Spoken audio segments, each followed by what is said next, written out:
bem? A gente vai continuar justamente da onde a gente parou, certo? Tranquilo? Seguimos. A gente vai continuar da onde a gente parou, falando dos nossos anticanceróticos. Depois a gente vai falar de antieméticos, também procinéticos e também de medicamentos laxantes também. Terminando essa parte, a gente já inicia a parte de antibióticos, tá bem?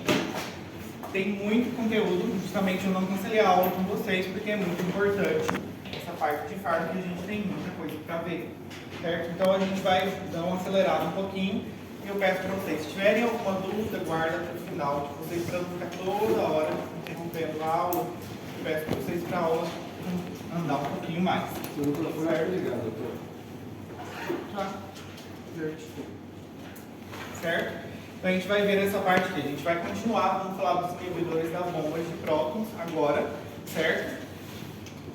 Esse aqui estragou.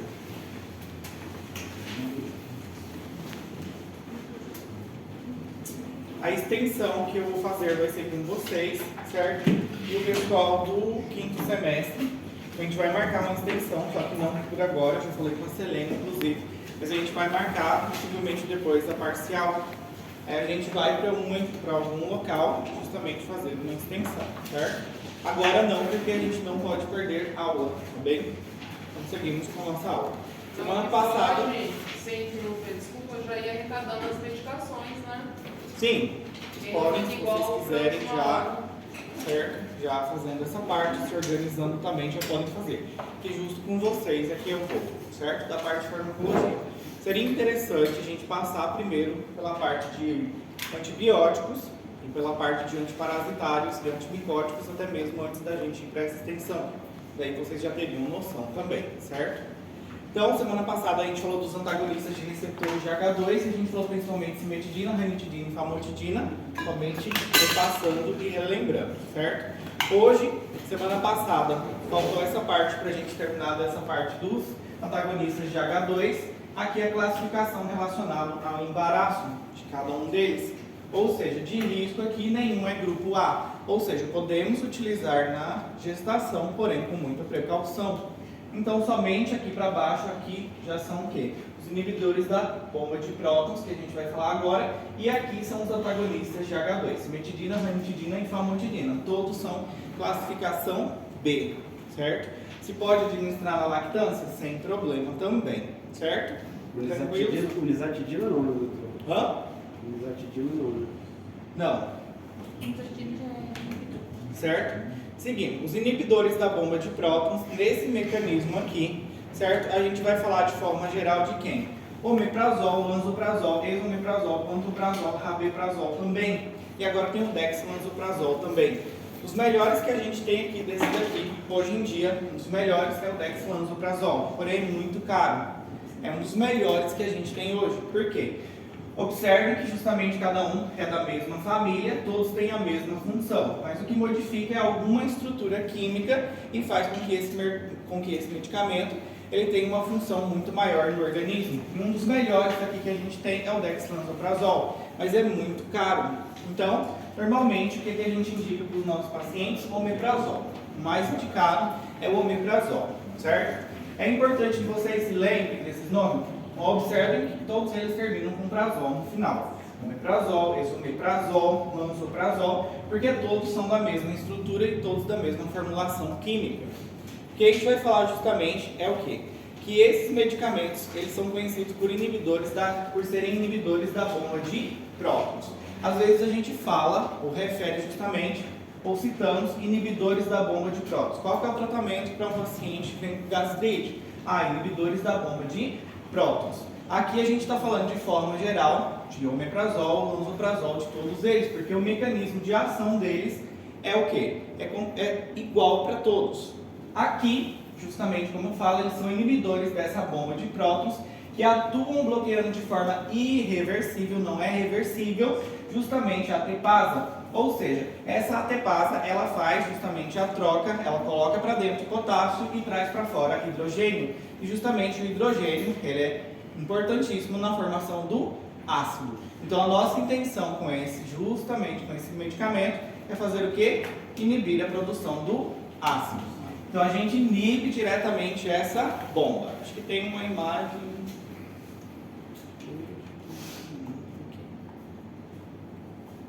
Eu tinha visto uma imagem.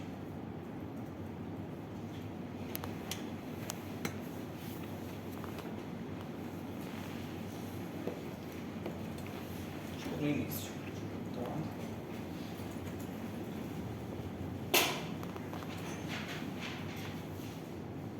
aqui.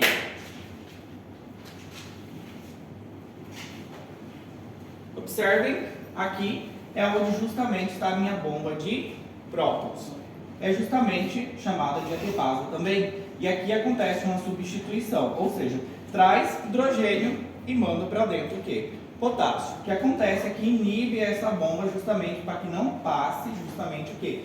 Hidrogênio. Hidrogênio, ele faz parte do quê? Para a formação do meu ácido. Então, inibindo esse processo que acontece nas minhas células parentais, ou seja, não vai ter uma produção de ácido clorídrico. E esse processo é de forma o quê? Irreversível, tá?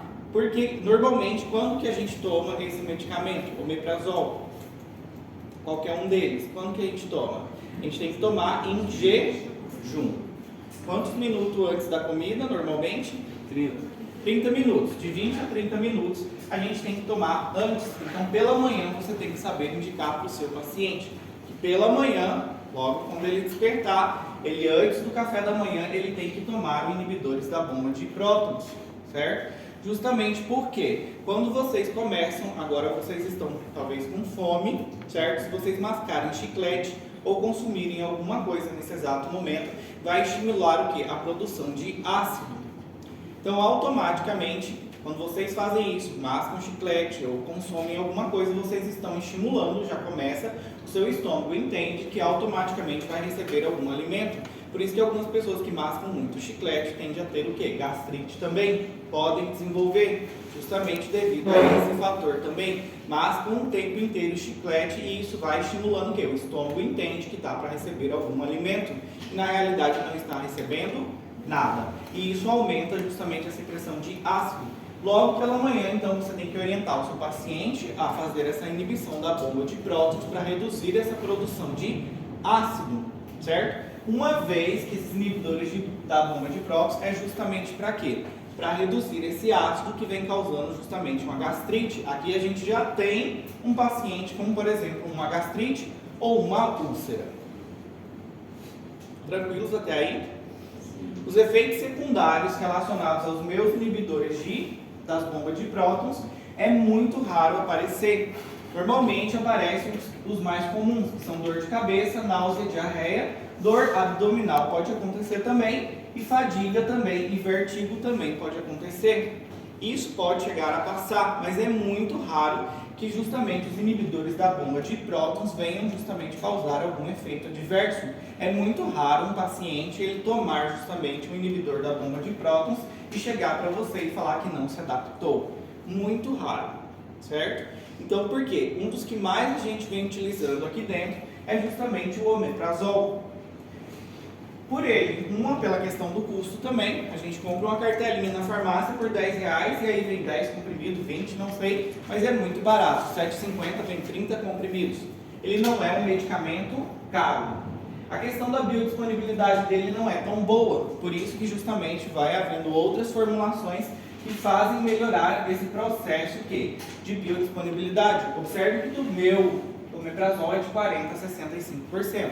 Ou seja, desse medicamento que eu tomo, por exemplo, uma dosagem de 20 a 40 miligramas, somente de 40 a 65% dessa miligrama que o meu paciente vai conseguir o quê? Absorver, certo? Por isso que os outros, a biodisponibilidade deles são muito maiores. Só do rabeprazol, que é muito menor ainda, que é de 52. Aqui, do dexlansoprazol, ainda não tem disponível, não se sabe ainda quanto que é a biodisponibilidade desse fármaco.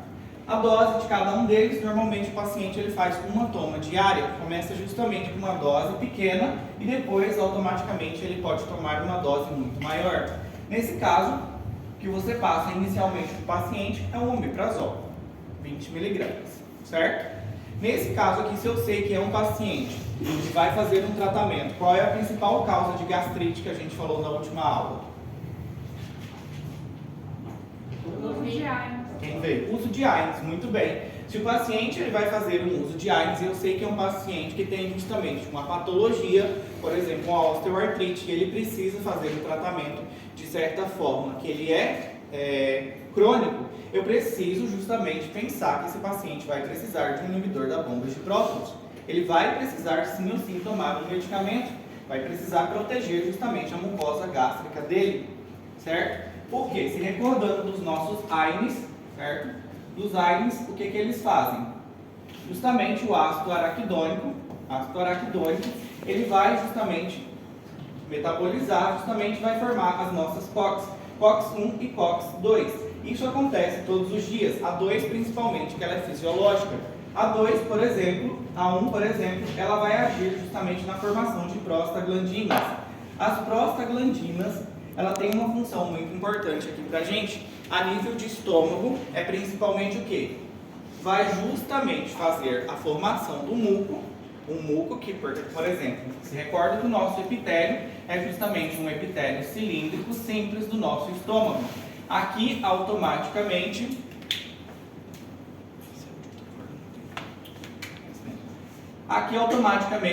todos os dias acontece esse processo. Recobre essas células completamente com um muco, e esse muco contém muito bicarbonato. Justamente o bicarbonato é o quê? Uma base. Então, as minhas células mesmo, quem justamente faz esse processo de secretar esse bicarbonato e esse muco é justamente as prostaglandinas.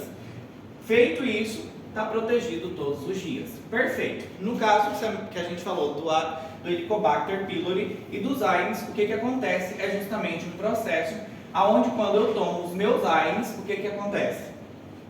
Eu inibo justamente COX-1 e COX-2. Automaticamente eu paro esse processo de produção dessa capa protetora. O que acontece? Começa o quê? A cair ácido sobre as minhas células e começa a causar o quê? Irritação. Com o tempo, isso vira uma gastrite, com o tempo pode virar até mesmo uma úlcera. O outro fator, a gente tem aqui Helicobacter pylori. A gente tem uma bactéria que é um bacilo gram-negativo.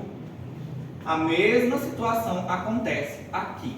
Nesse processo, tem um muco que protege o bicarbonato, porém, quando esse bacilo ele chega aqui, ele começa justamente a liberar algumas urease, algumas enzimas que elas vão fazendo um processo de destruição dessa camada protetora. E com o tempo, automaticamente, o que acontece com o meu paciente é que o tecido epitelial, que aqui é formado por células cilíndricas simples, porque só tem uma camada, certo? Automaticamente depois vem aqui tecido conjuntivo, depois musculatura lisa e automaticamente vasos sanguíneos logo aqui. O que começa a acontecer? Um processo onde ataca essas células e começa a remover completamente elas, ou seja, um processo inflamatório, e vai formando o que a gente fala de úlcera.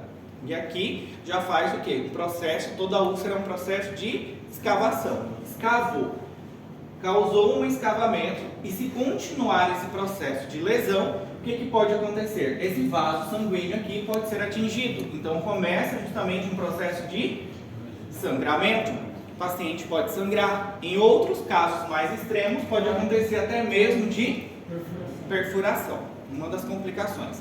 Hemorragia, perfuração são complicações, certo? E aqui, esse processo, a gente pode tratar os nossos pacientes com os nossos inibidores da bomba de prótons, certo?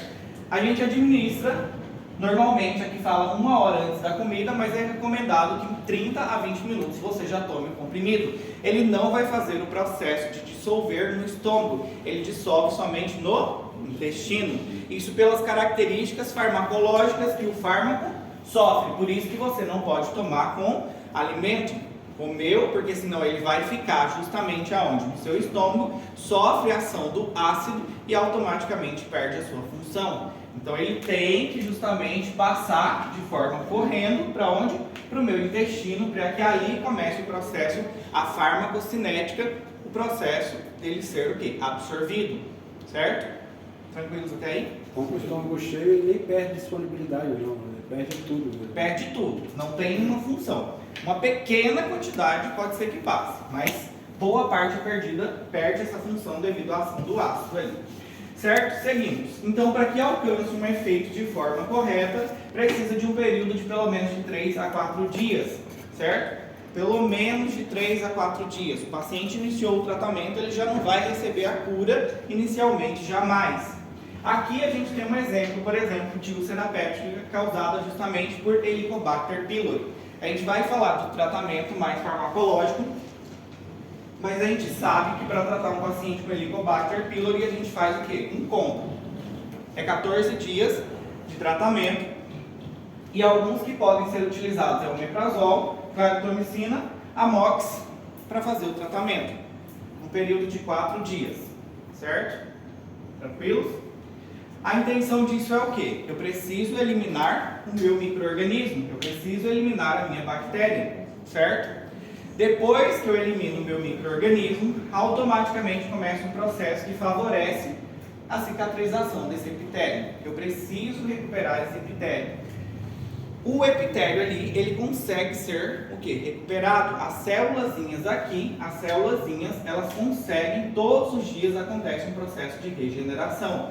Mas se eu tenho um agente agressor todos os dias aqui, esse processo não vai acontecer. Então, inicialmente, eu preciso eliminar o agente agressor, porque se eu não eliminar esse agente agressor, pode virar uma complicação e pode até mesmo se tornar um CA, um câncer. Se esse paciente continuar com esse fator, com esse agente causando essa lesão, pode levar a uma perfuração? Pode ser uma complicação? Pode, mas automaticamente também pode levar um CA de estômago. Isso aí já seria uma complicação muito pior, certo? Nesse processo, depois que a gente eliminou o nosso micro-organismo, vai começar então o processo de cicatrização. Ele vai auxiliar nessa cicatrização e vai começar o quê? A formar diretamente o quê? Um processo. Vai auxiliar uma camada justamente ali para que elimine, você eliminou o micro-organismo, para que justamente cubra esse processo, essa ulceração, reduzindo o ácido. Se eu diminuo o ácido ali, automaticamente as minhas células, o quê? O muco automaticamente vai começar a produzir novamente aqui nesse local e automaticamente vai começar a acontecer o processo de cicatrização. Ele forma tipo uma capa protetora? Não é, aqui não, o omeprazol não. Ele age na bomba de ATP, diminui o ácido. Então isso fisiologicamente o meu muco vai produzir normalmente. Só isso. Aqui é utilizado outro fármaco junto, que a gente vai comentar. Por exemplo, poderia ser os salicilatos de bismuto, que esse sim formaria uma capa. A gente vai falar, certo? Então, favorecendo o processo de cicatrização nas primeiras 4 semanas. Isso não é um processo que vai ser de ontem para hoje, vai demorar a cicatrizar justamente esse processo. Então, eu comecei a tomar hoje, eu estou com uma úlcera que amanhã eu já vou estar bem de forma alguma. Você tem que orientar o seu paciente o ciclo de 14 dias e depois de 14 dias ele vai ter que continuar tomando esse omeprazol por um período de até o quê? De 4 a 6 semanas, mínimo, máximo, ou máximo 6, mínimo 4 semanas. Tranquilos? Sim? Seguros? Está muito rápido? Tá dando para entender pelo menos? Vai devagar que tá errado. Eu tô gravando, eu vou mandar o vídeo depois. Aí dá pra assistir devagarzinho. Certo. Aqui também é utilizado tanto em úlceras pépticas causadas justamente por Helicobacter, mas também é utilizado para AIDS também, para justamente nesse processo de cicatrização, ou seja, inibindo ali a minha bomba de prótons, automaticamente o meu muco vai produzir normalmente um bicarbonato e vai conseguir fazer um processo de cicatrização, certo?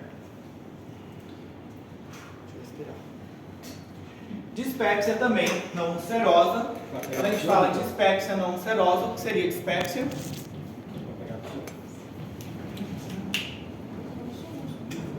Dispépsia, o que vocês entendem por dispépsia? Quase um refluxo. No paciente ele tem aquela má digestão, também pode ser utilizado também com meus inibidores da bomba de prótons, porém ele não tem completamente uma eficácia. Aqui seria o que? Muito mais viável eu utilizar um antagonista de H2. Quais seriam os antagonistas de H2? Ranitidina, famotidina, cimetidina, certo? Tranquilos? Até aí? Tranquilo, Paulo? Sim? Seguimos. Aqui também existe uma prevenção na mucosa relacionada com o estresse. A gente sabe que tem pessoas que desenvolvem algum tipo de gastrite diretamente relacionado ao quê? Ao estresse. Então também é muito utilizado para prevenir justamente o omeprazol aqui também, certo? E isso também é muito importante em alguns pacientes que são críticos, pacientes que estão acamados ou pacientes que estão justamente internados e que eles fazem uso de alguma sonda ou sem sonda, mas são pacientes que estão em estado crítico e necessitam justamente tomar um protetor gástrico. E nesse caso, sempre a gente utiliza, se é um paciente que está há muito tempo internado, está recebendo uma bomba de medicamentos.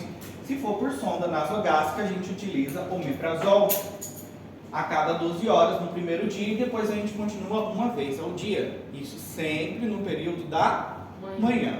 Depois, se o paciente não tem sonda nasogástrica, aí nesse caso a gente utiliza o quê?